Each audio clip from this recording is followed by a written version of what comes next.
as it was, like it was just like a very ignorant crab in a barrel. That's the word I'm looking for. They had a crab in a barrel mindset, like, can nobody outshine me, like, always talking about shitting on somebody, like, and like steady watching the person, like, how are you shitting on somebody, and you have to keep your eyes on them all the time, you have to, it was weird. It's just like, and I wasn't into that, and, all that wild, loud. That was just the people I grew up. I'll just say that was the type of people I grew up around. It definitely wasn't by choice. Even though you can learn something from them, but it's just like it ain't my thing. So, anyways, moved to California. Like California is really like mind game central. But it's just like they will also, if you walk away from them, they'll leave you the fuck alone typically.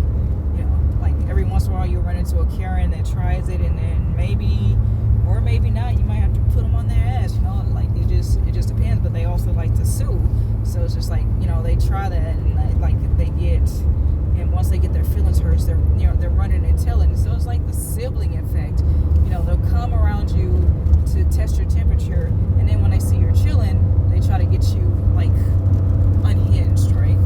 And then once you say the slightest thing that hurts their feelings, then they're gonna go run and tell. That's the sibling effect. That's my view of the sibling effect, right?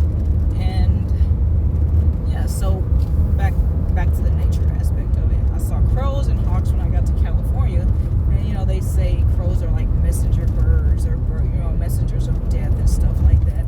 So that was kind of like almost immediate. And I saw little starlings, which is like, they have another symbolism. They're little cute little birds or whatever. They fly up right off your rear view mirror and check you out, see if you have any food and stuff like that. Put a bowl up there, whatever, what have you. If I sit at the beach, I love the water, right? So I sit by the beach and feed the little starlings and everything like that. And I would look. One day I just decided to just look up at the birds, because I like hawks. I think they're very majestic, beautiful birds. Like if I had to come back in another life as an animal, it'd be some type of bird probably. Of course, birds, they do have their opposition. But if I had to, it'd probably be one of those. So I'd look in the sky, and it was like always a hawk and a crow. And this is a progression, right? So this is where I started to notice it for real. And I think back, I'm like, oh, okay. So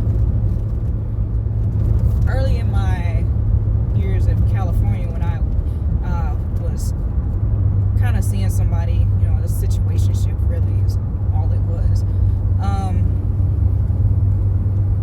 It was a lot of crows and hawks fighting.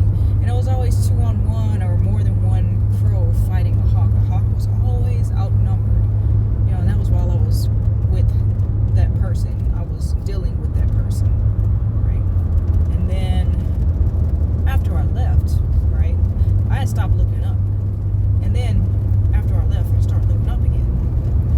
And, it was like less crows.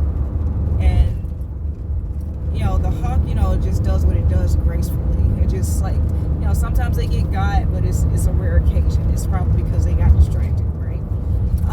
That I see a dead hawk.